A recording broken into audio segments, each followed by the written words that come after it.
হস্তশিল্প এমন এক শিল্প যা আমার মনকে ছুঁয়ে যায়। জানো তো, আমার হাতের কাজের প্রতি কতটা ভালোবাসা। আমি যে কোনো ক্রাফটের কাজকে যে কাজ মন থেকেই করা যায় না, সে কাজ করে কি লাভ বলো? তাই তোমরা যেটা ভালোবাসো সবসময় সেটাই করার চেষ্টা করো। আর এই ভিডিওটা যদি তোমরা শেষ অবধি দেখো, তোমরা নিজেদেরকেই মনে করবে যে একটা ভিডিওতে হাজারটা ক্রাফটের আইডিয়াস নিয়ে দীপান্বিতা হাজির হয়ে গেছে। আজকে আমি নিয়ে এসলাম আমার স্কুলেরই একটা এক্সিবিশনের ভিডিও। আমি আর আমার বন্ধু আয়ুষী চলে গেছিলাম আমাদের স্কুলের এক্সিবিশন ডেতে। আর জানো তো, শুধু এক্সিবিশন মানে এই নয় যে শুধুমাত্র দেখার জন্য, জানো এগুলো ওরা বিক্রিও করছিল। এগুলো আমাদের স্কুলেরই দেওয়া এক একটা প্রজেক্ট, মানে হয়তো ক্লাস 7, ক্লাস 8, এক একটা ক্লাস বিভিন্ন হিসাবে তারা তাদের প্রজেক্টগুলো আমাদের সামনে দেখার জন্য রেখেছিল। আর শুধুমাত্র দেখার জন্যও নয়, এর মধ্যে বেশ কিছু প্রজেক্ট কিনতেও পারবো, ওয়াল হ্যাঙ্গিং, এছাড়া প্রচুর টাইপের আর্ট টাইপের যেগুলো দেখতে পাচ্ছ তোমরা, সেগুলো কিন্তু কিনতে পারবো। যেরকম ধরো এই উলের টুপিগুলো মাত্র 10 টাকা করে বিক্রি করছিল, তাই আমি ভাবলাম চট করে একটা কিনে নিই, কারণ ওদেরও তাতে কিছু লাভ হবে। আর এতে এত কম দামেই ওরা দিচ্ছিল, যাতে আমারও ভীষণ ভালো লেগেছে। তাই ওই ছোট্ট কুলোটা, যার দাম নিয়েছে মাত্র 15 টাকা, হ্যাঁ এই ছোট্ট কুলোটাই আমি একটা কিনে নিয়েছি। আমি তোমাদের সামনে নিয়ে আসবো কোনো একটা নতুন ভিডিও নিয়ে, সেটাই চেষ্টা করব। এই দেখো, হারমোনিয়ামের দাম মাত্র 30 টাকা। এমন অনেক অনেক হস্তশিল্প ছিল যেগুলো অনেক কম দামে ওরা বিক্রি করছিল, কারণ এগুলো প্রত্যেকটাই ওদের স্কুলের প্রজেক্ট ম্যামকে দেখানোর পর এটা ওরা এইভাবে এক্সিবিশনের মাধ্যমে বিক্রি করে দিচ্ছিল। কিন্তু সত্যি বলতে আমরা যখন স্কুলে পড়েছি, মানে আর 2-3 বছর আগেই এরকম ধরনের এক্সিবিশন কিন্তু হয়নি। আমরা এর জন্য ভীষণভাবেই নিরাশ যে আমাদের সময় হলেও কত ভালো হতো। বিশ্বাস করো, তোমাদের সামনে এতগুলো হাতের কাজ একটা ভিডিওর মাধ্যমে আনতে পেরে আমি ভীষণভাবে নিজেকে গ্রেটফুল মনে করছি, কারণ তোমরা এই একটা ভিডিও দেখলে প্রায় প্রায় অনেক হাজার হাজার তোমরা ক্রাফটের আইডিয়া পাবে।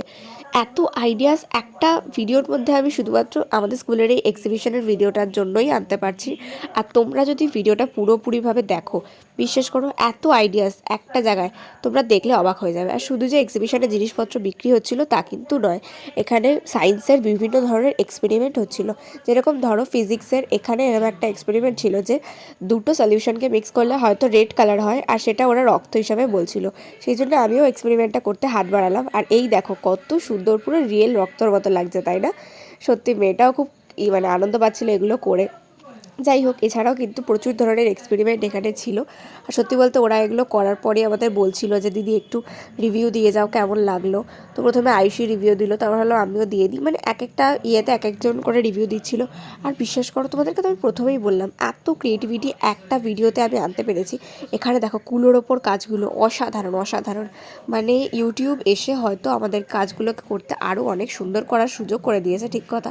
তবে হ্যাঁ, হাতে যদি কাজ না থাকে এত সুন্দর কাজ কিন্তু করা যায় না, এটা ঠিক কথা। আমার একটু ঠান্ডা লেগেছে জানো তো, তার জন্য হয়তো আমি ঠিক মতো করে ভয়েস দিতে পারছি না, কিন্তু আমি চেষ্টা করছি তোমাদের সামনে পুরোটা নিয়ে আসার।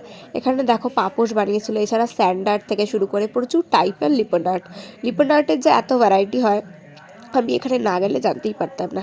আমি ওদের থেকে কিন্তু প্রচুর কাজ শিখেছি। বিশ্বাস করো, কাজ শেখার কোনো বয়স হয় না।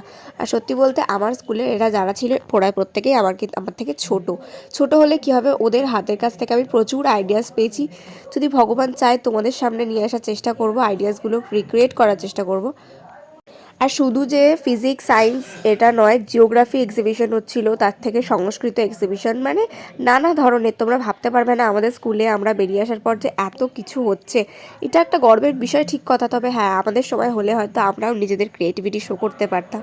আর সবথেকে বড় কথা কি জানো, শুধু যে এক্সিবিশন তা নয়, বিভিন্ন ধরনের খাবার, মানে এত ধরনের খাবার ওরা রেখেছিল, ভ্যারাইটি অফ প্রচুর টাইপের। আর এটা ছিল কমার্সের এক্সিবিশন, জিএসটি রেট স্ট্রাকচার থেকে শুরু করে একটা ব্যাংকের স্ট্রাকচার কীরকম হতে পারে, প্রত্যেকটা জিনিস একটা জায়গায়। ব্যাংকের স্ট্রাকচারটা এত নিখুঁত করেছিল ওরা, আমি ভাবতেই পারিনি। আর সব থেকে হাসাহাসি করছিলাম আমি ম্যানেজারটাকে নিয়ে, ওরা ম্যানেজারটাকে টাকলু করেছিল, আসলে উনি কমার্স পড়ার চাপে সব কিছু ভুলে গেছে। এখানে B2B, C2B থেকে শুরু করে প্রচুর টাইপের স্ট্রাকচার কিন্তু ওরা তুলে ধরেছিল।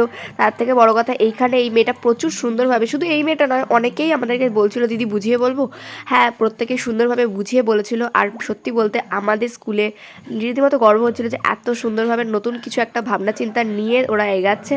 এখানে দেখো একটা জু বানিয়েছিল, আর একটু আগে যেটা দেখতে পেলে ওটা পুরোপুরি সংস্কৃত ওপর রেখেছিল, মানে সংস্কৃত শব্দতে আমরা ইমোজিগুলোকে কীভাবে ডেসক্রাইব করতে পারি। তো অলমোস্ট আমার ভিডিওর এন্ডে চলে এলাম। ভিডিওটা কেমন লাগলো জানিও। আর আমি এখানে এই মেয়েটাকে মানে রিভিউ দিচ্ছিলাম যে ওর মানে প্রজেক্টটা কেমন হয়েছে। হ্যাঁ, এরকম রিভিউ অনেককেই দিচ্ছিলাম। যাই হোক, ভিডিওটা কেমন লাগলো জানিও, আর ভালো লাগলে সাবস্ক্রাইব করো। এখানে সব থেকে বেস্ট কয়েকটা জিনিসের ছবি আমি এখানে অ্যাটাচ করে দিয়েছি। যদি তোমাদের ভালো লাগে আমার চ্যানেলটা সাবস্ক্রাইব করতে পারো। আর এই ভিডিওটার মধ্যে এত টাইপের যে মানে ইয়েগুলো দেখিয়েছি, প্রত্যেকটাই কিন্তু আলাদা আলাদা মেয়ে করেছে আমাদের স্কুলের। তো ওদের হাতের কাজগুলো কেমন হয়েছে সেটাও জানিও। আর 10 টাকার কুপন কেটে আমরা একটুখানি খাওয়া দাওয়া করেছিলাম ছোট করে। তো এই রইলো আজকের ভিডিও। দেখা হচ্ছে নতুন কোনো ভিডিওতে। বাই।